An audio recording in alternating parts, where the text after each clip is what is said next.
कृष्णा।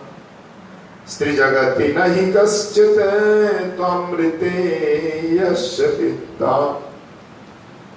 तो श्री राधा रानी नंद भवन में आई हुई है। भैया यशोदा रसोई में भेज रही है।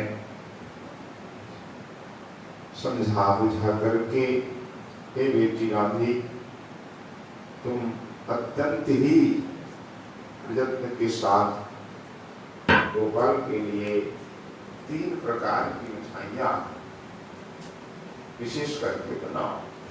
जो मैं कह रही हूं उन्हें तो बनाओगी ही, और अपने मन से भी जो जो मिठाइयां तुम्हें अच्छी आती है बनाओ। ये जो 3 प्रकार की विशेष मिठाइयां हैं, तुम्हारे बिना कोई बना नहीं सकती। मैं बजवाती जानती हूँ, त्रिलोकी में कोई नहीं है। अमृत केली, कर्पूर केली और पीयूष ग्रंथ। अमृत केली नाम ही है, ये अमृत ही। इसमें खीर आदि डाल के, मतलब खोआ मावा डाल करके, मेवा डाल करके बहुत सुंदर अमृत केली। और इसकी कैसे बनती है बताया तो नहीं गया, पर अमृत केली नाम है कि अमृत के समान स्वादिष्ट है। पर ये दूध में ही भिगोया जाता है। जैसे बहुत प्रकार की मिठाइयाँ होती है ना, चाशनी में, दूध पकोड़ी दूध में, तो घना दूध हो, उसमें मेवा डला हो, पिस्ता आदि, इलायची तो स्वाभाविक है, इलायची मिलती है, तो बहुत सुंदर घना दूध में ये मिठाई रहती है अमृत केली। जैसे आप मुंह में ले वो, एकदम मुंह में लेते ही हो पिघल जाए, बड़ा स्वादिष्ट हो। और कर्पूर केली, कपूर अधिक होता है, कपूर जैसा इसका रंग होता है, यानी सफेद होता है। तो ये भी रस में, तो यहाँ ये दूध में तो ये लगता है, चाशनी में ये डुबाया जाता है। तो दोनों मिठाइयाँ बहुत बड़ी प्रसिद्ध मिठाइयाँ हैं, हर कोई नहीं बना सकती, तुम ही बना सकती हो। और श्री कृष्ण का बड़ा लोभ है इन मिठाइयों में, तो राधा के बिना कोई बना नहीं पाता। और राधा बनाती है तो बिल्कुल अमृत से भी दिव्य हो जाती मिठाई। राधा रानी के केवल हाथ लगाना चाहिए। तो तुम्हारे बिना त्रिजगति नहीं कश्चित तामृते यस्य विद्या। यहाँ तक यशोदा जी ने कह दिया, त्रिलोकी में तुम्हारे बिना इन मिठाइयों के बारे में कोई नहीं जानता, कोई बना नहीं सकता। तामृते न यस्य विद्या। फिर कहा एक और मिठाई जो पीयूष ग्रंथि, रेशे रेशे में उस मिठाई के केवल अमृत चलता है। वो अत्यंत लालसा उस मिठाई में लोभ रहता है कन्हैया का। उस पीयूष ग्रंथि वाली जो मिठाई है वो तुम ही बनाओगी। यस्यामुच्चे लालसाभ्य सुतो में तम पीयूष ग्रंथि पानिम कृत्वा कर्पूरैलाद्यान विदे पानकेतम जतनात् वत्से देहि पंचमृताख्ये। तो कपूर, इलायची आदि डाल करके बहुत सुंदर ये मिठाई बनाओ, बना करके पंचामृत पानक में उसे डालना। पंचामृत का रस बना लो, दूध, दही, घी, शहद और शक्कर, 5 मिलाकर पंचामृत तरल बनाया जाएगा, उसमें डुबोया जाएगा। एक तो गाढ़ा दूध में मेवादी डाल करके, एक चाशनी में, तो ये पंचामृत, इसलिए अधिक स्वादिष्ट है। श्री कृष्ण का इसी में अधिक लोभ है। ये 3 मिठाइयां विशेष रूप से राधा रानी के लिए आदेश हुआ। और ललिता के लिए मैया कहती है, ललिता तुम पानक बनाओ, रसाला। रसाला कैसे बनता है? घना दूध हो, गाढ़ा दूध, शक्कर, कपूर आदि मिलाकर के रसाला बनाया जाता है। और तुम बनाओगी शशिलेखे शिखरिणी। शिखरिणी क्या होता है? दही, शक्कर, कपूर, काली मिर्च आदि मिलाकर। ये दही का, ये दूध का, ये 2 प्रकार के पानक तुम बनाओ। और शारवम, विशाखे तुम शारव पानक बनाओ। शारव मतलब लगता है 6 प्रकार का रस होता है इसमें। शारव का मतलब ही है 6 प्रकार का स्वाद आएगा। थोड़ा कसीला, कसीलापन होगा, थोड़ा कड़वापन भी होगा, तीखा भी, मीठा, खट्टा, नमक, 6 प्रकार का रस उसमें होगा। ऐसा पानक यानी शरबत तुम बनाओ। ये 3 प्रकार। फिर चंपक लता से कहती है, पुत्री चंपक लती के मथितम तम, तुम मट्ठा तैयार करो मसाला दे करके। ऐसे दिव्य दिव्य पानक के साथ मट्ठा, बोले मट्ठा भी चाहिए, मट्ठा के बिना वो बचेगा नहीं। अधिक आप पाएंगे तो मट्ठा उसमें बहुत फायदेमंद होता है। अमृतवत मट्ठा पीते ही सब बच जाता है। मकड़िया को मट्ठा तो प्रिय है ही। पहले भोजन में मट्ठा जरूर होता था, आजकल तो भोजन की थाली में से मट्ठा गायब हो गया ना।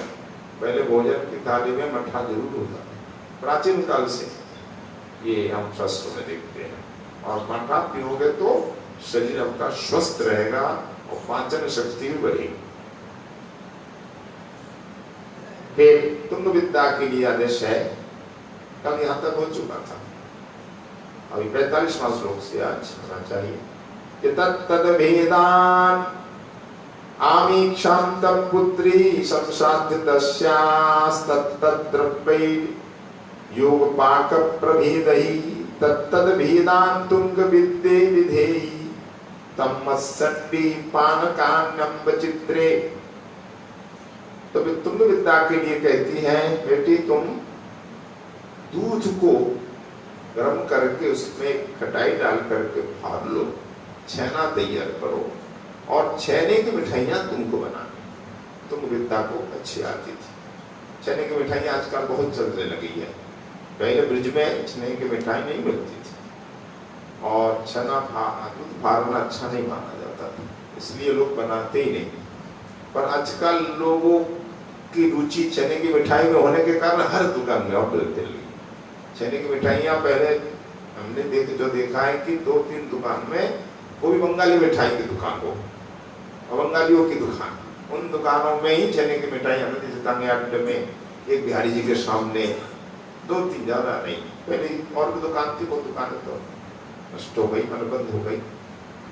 आजकल तो हर दुकान में बहुत प्रसिद्ध हो गई है छेने की मिठाइयाँ, क्योंकि कोमल है, स्वादिष्ट है, इसलिए हर प्रोग्राम में, कार्यक्रम में बनने लग गया।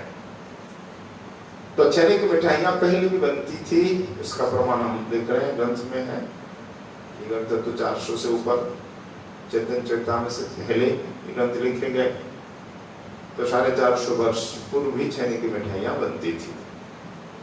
पर नाम नहीं आया कि विविध कह दिया, विविध प्रकार की मिठाइयाँ बनाओ, जैसे रसगुल्ला है, स्पंज है, राजभोग है, चमचम है और खीर मोहन है, अनेक प्रकार की मिठाइयाँ होती। रसगत जो दूध पकौड़ी है वो भी छेने की होती, दूध में डाली जाती पकौड़ी। अब तुंग विद्या के लिए आदेश था। अब चित्रा से कहती है, तम मत्संडी पानका नंबर, तुम मिश्री का शरबत बनाओ, मिश्री का पानक, उस मसाला डालकर। पानक यानी प्रकार। तम खंड मंडानि चनंद देवी तम क्षीर सारान विविधान सुदेवी वासंति शुभ्रा मृदु फेनिकास्तम तम मंगले कुंडलिकाम विधेहि। हे रंग देवी, तुम खंड मंडानी यानी शक्कर की मिठाइयाँ, केवल चीनी की मिठाइयाँ, अनेक प्रकार खिलौना आदि बनती है, तो अनेक मिठाइयाँ तुम बनाओ। पहले चलन इन मिठाइयों का था, केवल शक्कर की मिठाई, इसमें खंड का है यानी खान, देशी खान की मिठाइयाँ। और सुदेवी तुम बनाओ क्षीरसारा, खीरसा और खोवा की मिठाइयाँ, वो पेड़ा है, कुरचन, खीरसा, पेड़ा, मेवा बाटी, बर्फी, अनेक प्रकार की मिठाइयाँ होती है, तुम बनाओ। और वासंती शुभ्रा मृदु प्रेणिका, तुम्हें ये बनाना क्या बताशा, वो भी सफेद हो और मृदु हो, हल्का हो, तल के सफेद बताशे तुमको बनाने हैं। और तम मंगले कुंडलिका विधेयी, हे मंगला तुम कुंडलिका बनाओ। बतासे की दुकान पहले ज्यादा होती थी, खूब बतासे बिकते थे, आजकल कम बिकते हैं, इसलिए दुकानें भी कम हो गई। एक आध दुकान में ही बतासे आजकल मिल जाते हैं। और मंगला के लिए आदेश है, माँ का तुम कुंडलिका, कुंडलिका क्या है? जलेबी, मुख्य रूप से ये मिट्टी जलेबी जो कुंडलाकार, कुंडलाकार है ना, ऐसे गोल गोल गोल गोल, तो कुंडलिका जलेबी तुम बनाओ। तो हर प्रकार की मिठाइयां बन रही है और नित्य बनती थी। ऐसा नहीं कि कभी विशेष उत्सव में अन्नकूट में नहीं, रोज अन्नकूट होता था नंद महल में। कन्हैया के लिए रोज अन्नकूट, रोज सैकड़ों प्रकार की मिठाइयां व्यंजन बनते थे। देखिए वर्णन खत्म नहीं हो जाता, वर्णन बहुत आगे चलेगा। अचार भी कितने प्रकार के।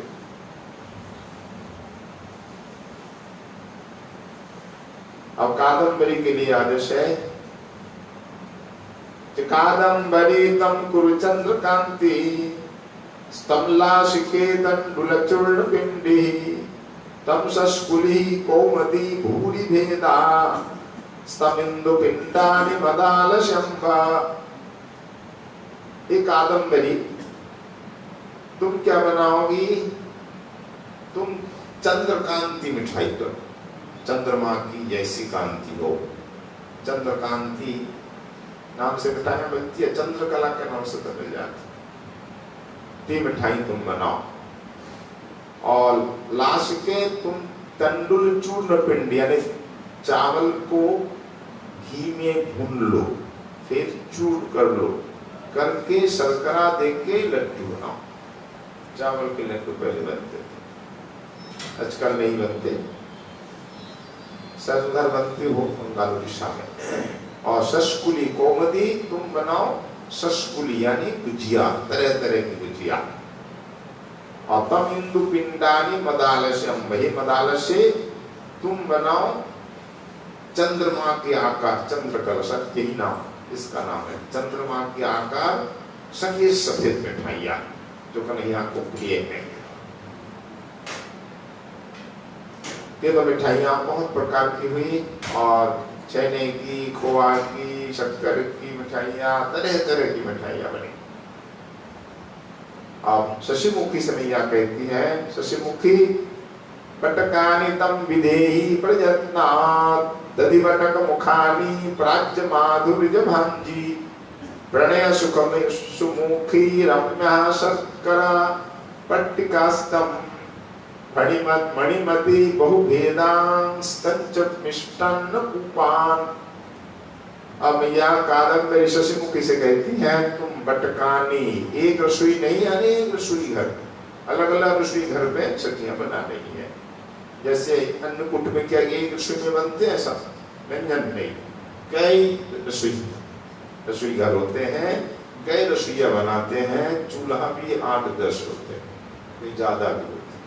ये सखियां पृथक पृथक बना रही अलग अलग, पर राधा रानी रोहिणी जी के साथ।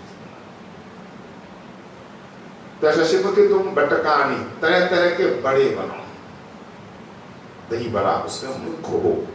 दही बड़ा भी बहुत तरह का, बहुत सुंदर भी होता है, मेवा डाल करके, और कुछ मीठा डालकर, कुछ खट्टा डालकर दही बड़े, नाना प्रकार के कांजी बड़ा, अनेक प्रकार के ये बड़े, एक तुम्हारा काम है।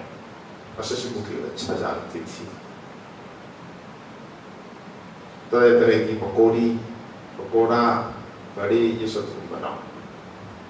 और रम्या सुमुखी, सुमुखी तुम क्या बनाओगी? तुम रम्या शर्कर पट्टिका, यानी शक्कर की मिठाइयां, जैसे जन्माष्टमी आदि में बनता है ना शक्कर, उसमें आदि डाल करके, तो ये शक्कर की मिठाइयाँ तुम बनाओ, जिसे शक्कर पट्टिका कहते हैं। और मणिमती तुम क्या बनाओगी? चावल को चूर्ण करके तरह तरह की मिठाइयाँ, बंगाल में जिसे पीठा बोलते हैं, उड़ीसा में बनते हैं। बंगाल उड़ीसा में दो जगह ये चावल को पीस करके तरह तरह की मिठाइयाँ बनाते हैं, खास करके सर्दियों में मकर संक्रांति के समय। इस समय नहीं बनती ये मिठाइयाँ, नहीं बनती सर्दी में, मकर संक्रांति के आसपास चावल को चूर्ण करके बहुत प्रकार की मिठाइयाँ दक्षिण भारत में भी। तो तुम चावल चूर्ण करके ये मिठाइयाँ प्रस्तुत करो। गुजिया की तरह भी बहुत तरह की ये मिठाइयाँ बनती है, जिसे पीठा कहते हैं। अब कांचनवल्ली तुम क्या न बनाओगी? मणिमती के लिए क्या आदेश था? तंडुल चूर्ण करके नाना प्रकार की मिठाइयाँ जो मीठी हो। अब सुमुखी के लिए रमना शर्करा पट्टिका विधस्व भूकांचनवल्ली वत्से गोधूम सुमद भवलट्टुकानि मनोहराख्यानि मनोरमे तम मौक्तिकाख्यानि च रत्नमाले। कांचनवल्ली तुम गधूम चूर्ण यानी आटा, गोधूम मतलब गेहूं, उसका चूर्ण आटा, गधूम चूर्ण इसलिए आटा को यहाँ चूर्ण कहते हैं ना। आटा शब्द आजकल ज्यादा चल गया, पहले यहाँ चूनी कहते थे। चूनी इसलिए चूर्ण किया जाता है गेहूं को चूर्ण। तो आटा को घी से भून करके तुम लड्डू बनाओ। आटे के लड्डू भी पहले बनते थे। और मनोरमे तुम मनोहर नाम के लड्डू बनाओ। और रत्नमाले तुम मोतीचूर लड्डू तुम बनाओ। और माधवी के लिए कितम मौक्तिकाख्यानि च रत्नमाले शुभ्रिष्ट निस्तु मुदकान कुरु माधवी तथा तिल कदम्बाख्यान सतीला खंडपट्टिका। तो माधवी तुम अच्छी तरह से तिल को भून लो। तिल जिसमें छिलका बिल्कुल नहीं हो, साफ करके उस तिल के लड्डू बनाओ। तिल के अनेक प्रकार लड्डू बनते, मेवादार के बनते। और तिल संयुक्त तिल को पीस करके तिल की अनेक प्रकार की मिठाइयाँ बनती है। शक्कर मिला करके वो तिल की मिठाइयाँ तुम बनाओ। चौकोर मिलता है ना तिल का, संक्रांत के आसपास चौकोर बनाओ, या त्रिकोण, षटकोण, तरह तरह के मिठाइयाँ, गोल, अनेक प्रकार की मिठाइयाँ बनती है तिल को पीस करके। रेवड़ी तो प्रसिद्ध है, रेवड़ी में और लड्डू में तिल पिसा ले जाता। तो तिल की तरह तरह की मिठाइयाँ ये माधवी से खिलाएंगी। उनके लिए आदेश हुआ। तिल कदम्ब पहले के ये नाम, खंडपट्टिका, सतीला, सतीला मतलब ये रेवड़ी के लिए नाम, सतीला, खंडपट्टिका, तिल कदम्ब, ये सब बनाओगे। फिर विंध्य नाम की शक्ति से कहती है, इलाजान दानाक्ष संपृष्टान व्रतकान घृत भर्जितान कृत्वा विंधे शीतपक्काथई समुद्गम कुरु मोदकान। तो विंधे तुम अलग प्रकार के लड्डू बनाओगे। क्या है? लाज मतलब धान। धान का विकार वो चिपिटक यानी चिड़वा और खील, इनको घी से भून करके शक्कर मिलाकर के लड्डू बनाओ।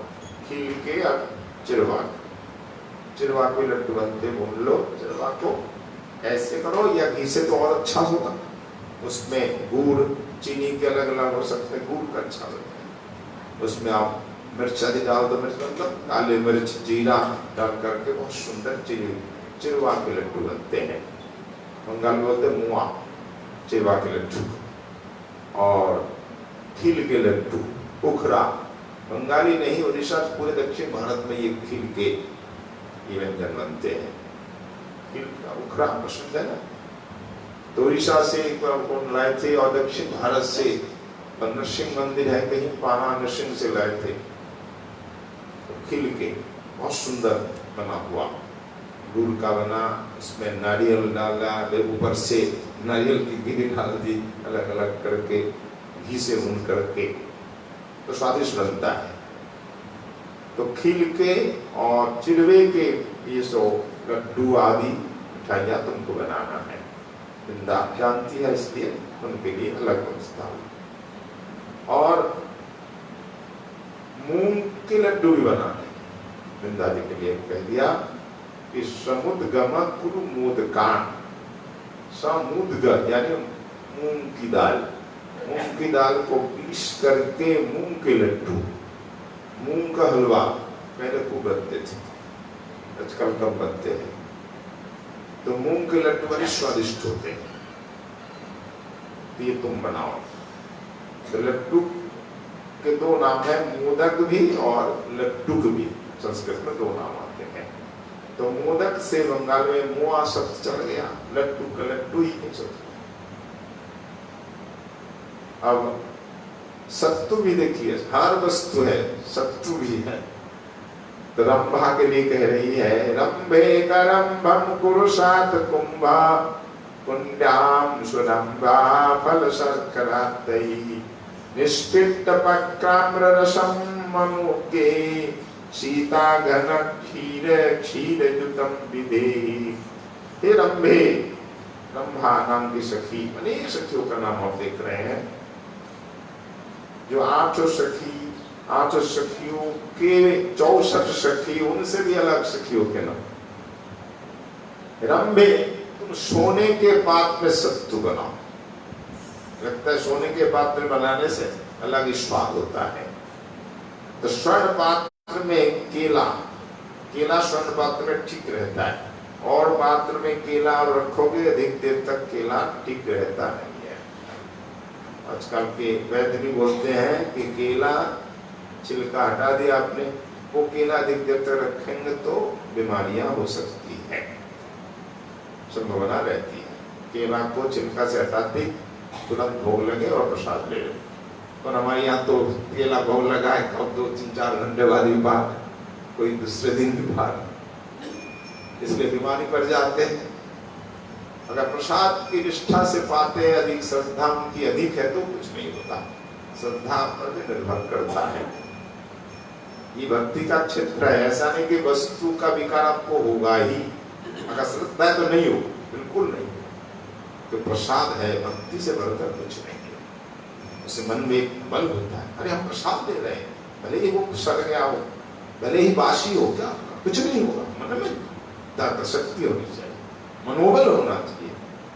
क्या रघुनाथ दास जी बीमार पड़ गए थे, सड़े हुए चावल नहीं खाते थे, हम नहीं खाएंगे, नहीं नहीं बासी हम नहीं खाते, सड़ा हुआ है, दिन का बना है कि कल का बना है, इतना विचार प्रसाद में नहीं रखना चाहिए। मन में ज्यादा शंका नहीं रखे, मन को सबल बनाए, मनोबल रखे तो कुछ नहीं। मेरा भाई जहर को खा जाती है, कुछ होता है क्या?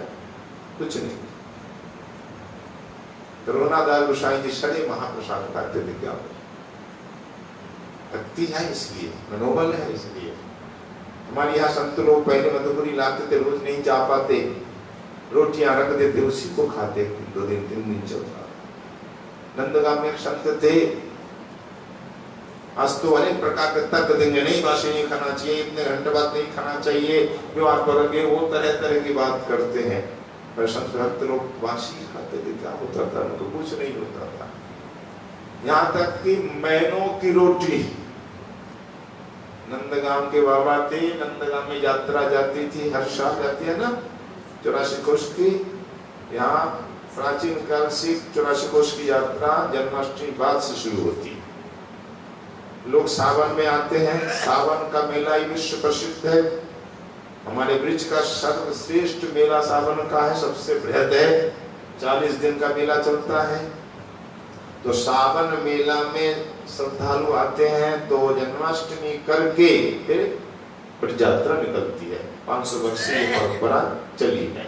सनातन गोस्वामी जी ने परिक्रमा शुरू की, जन्माष्टमी हुई, एकादशी करके द्वादशी से यात्रा शुरू। आजकल तो जब इच्छा यात्रा उठा लेते हैं, पर प्राचीन परंपरा ये थी। इस परंपरा के अनुसार 3 संप्रदाय की यात्रा हर वर्ष जाती है। वो भी संप्रदाय की यात्रा, वल्लभ कुली की यात्रा भी एक जाती है, एक दो, नहीं तो अलग अलग बाद में जाती, वो अलग बात। जो मुख्य यात्रा है इसी भादों में, और एक कठिया बाबा की यात्रा, तीनों संप्रदाय की यात्रा जाती है। पैदल यात्रा, ऐसा नहीं गाड़ी, आजकल गाड़ी यात्रा चल रही है, पद यात्रा नहीं, गाड़ियों से ब्रज यात्रा, मतलब यात्रा नहीं, वो दर्शन, ब्रज दर्शन। तो ये संत लोग आएंगे नंदगाम, भादो शुक्ल द्वादशी को नंदगाम में भोजन होगा। जन्माष्टमी कहाँ करेंगे? बरसाने में, और बरसाने में राधाष्टमी का नवमी का पारण करके निकलेंगे, 10वीं को नंदगाम रहेंगे। तो एकादशी द्वादशी तक रह जाते हैं, आजकल भी रहते हैं, चले भी जाते हैं वहां खुशी। तो बरसाने में जब यात्रा आएगी, संतों का स्वागत भी होना चाहिए। ब्रजवासी तो करते हैं, एक बाबा मधुबरी वाले बाबू की इच्छा है मैं संतों का स्वागत करूं, सबको प्रसाद तो मेरी इच्छा है। तो कहाँ से लाएंगे बाबू? धन तो अब के है नहीं, सामग्री है नहीं, मधुबरी मात्र उनके पास उपाय है। इसलिए महीनों पहले मधुबरी करके रोटियां सुखा कर रखते थे, छत पे बंदर नहीं देते, सुखा करके बोरी में भर के रख। और जैसे यात्रा आएगी तो उस दिन प्रातः काल सब रोटियां निकाल करके सुखी हुई सब अब हमलदस्ता में कूटने लगे, कूट करके फिर उसे घी बूरा डाल करके लड्डू बनाकर सबको एक लड्डू। लम्ब बाबा जी क्या देंगे? लड्डू खाओ, बड़ा स्वादिष्ट होता है। अब प्रसाद के सब खा जाते, कुछ नहीं होता, क्या होगा? तो प्रसाद के रूप में खाओगे, श्रद्धा होगी तो कुछ नहीं होता है। एक साधारण नियम होता है, एक विशेष नियम होता है। साधारण नियम ऐसा नहीं होना चाहिए, विशेष नियम भी तो होता है। विशेष नियम में तो नहीं, साधारण नियम हल्का पड़ जाता है, विशेष नियम भारी पड़ जाता है। चलिए, प्रसंग है कि केला, माने कहा पके हुए केला, बाजार के आजकल के कच्चे केला को करवाए दे के पका देते, वो नहीं, वो नुकसानदायक है। कोई भी फल हो करवाइट से पकाया जाता है तो बहुत नुकसानदायक है आपके स्वास्थ्य के लिए। इसलिए सुपक्व केला लाओ जो पेड़ में पके हैं। आजकल जो रसोई बनती है ना, आप कुकर में दाल बना लेते हैं, दाल तो बनती है, दाल गलती है पर पकती नहीं है। वो दाल खाओगे तो आपको बिल्कुल 100% आप बीमार पड़ोगे, गैस की शिकायत होगी, एसिडिटी की शिकायत होगी। तो दाल बनती नहीं, पकती नहीं है, गलती। चावल बनते तो है पर पकते नहीं। आजकल ये गैस की शिकायत, एसिडिटी की शिकायत इसलिए कि आप प्रेशर कुकर में बनाते हैं दाल चावल आदि, उसको पाते इसलिए अधिक बीमार हो जाते हैं। समय की बचत के लिए करते। पहले दाल पतीली में, हरिया पतीली में बनती, और हम लोग क्या करते थे, यमुना जल से बनाते, दाल धुल जाके तक चलती है, नहीं तो कुएं के जल लाते, नल के जल से दाल गलती नहीं, कुएं के जल मंगाते। मेरा भाई के गली में एक कुआं अच्छा पानी है, उस जल से पानी से दाल गलती। तो दाल को पति ने बैठा देते एक चूल्हा में, लकड़ी की चूल्हा, दाल गलती रहती, इधर और चूल्हा में रसोई बनती रहती, तो वो दाल स्वादिष्ट, कोई बीमारी नहीं। तो पके हुए केले हो, सुपक केले लाओ, और वो केले को सोने के पात्र में रखो, छिलके हटा करके, और पात्र में विकार होगा, सोने के पात्र में विकार नहीं होता, तुरंत पात्र का ही प्रभाव होता है। तो वो केले को मसल लो, फिर शर्करा डालो, शक्कर डालो, डाल करके दही भी डालो, असत्तु बनो। तो सत्तु में क्या क्या डाला जाएगा? दही, केला और शक्कर, अलग से सत्तु, सत्तु, संस्कृत में शक्तु कहते हैं, उसी को सत्तु कहते हैं हिंदी में, और बंगाल में छातु कहते हैं, भ्रंश हो गया। तो कन्हैया के लिए रोज सत्तू का भोग लगता, तो ये भी एक परिपाटी है, वो भी अच्छी तरह बनाया जाता था, सोने के पात्र। तो मनोज्ञ नाम का एक सखी, तो मनोज्ञ से कहती है, मनोज्ञ तुम आम रस बनाओ। आम रस भी रोज भोग लगता था, तो रोज की आम मिलता था। हाँ, यहाँ तो 6 ऋतुएं हैं, वृंदावन में 6 ऋतु नित्य वास करती है। तो मनोज्ञ तुम पके हुए आम लाओ, दशहरी, लंगड़ा आदि, और उसका रस को निपीड़न करो, रस को निकाल लो, फिर शक्कर और घना दूध में मिलाकर, रबड़ी मिलाकर सुंदर आम रस बनाओ। उसमें मेवा डालो, इलायची डालो। आम रस एक तो दूध आम से बन जाता है, शक्कर, ये स्पेशल विशेष रूप से आम रस बनाओ, जैसे रबड़ी, मेवा, इलायची में डाल करके सुंदर। मेवा के में फूल डालता है, बादाम और पिस्ता, छोटा छोटा नैना, तो सुंदर आम रस तुम बनाओ। एक एक सखियों के लिए एक एक आदेश दी जाती रही है। तरह तरह की मिठाइयाँ, रस, पानक आदि बनाने लग गई। कितने वर्णन आप सुन रहे हैं, कल भी आपने सुना, फिर और भी सुनेंगे, अभी विश्राम नहीं हुआ। ये तो पकवान आदि के वर्णन आ रहे ना, और कितने आचार, व्यंजन, सब्जी आदि का वर्णन आए। तो जिस प्रकार वर्णन हमारे श्री कविराज गोस्वामी जी महाराज कर रहे हैं, उनकी कृपा और आपके आशीर्वाद से पुनः कल स्वादन का प्रयास होगा। आदि पे गोविंद लीला में प्रसाद स्वादन का विश्राम होता है। बोलिए श्री राधा नयनानंद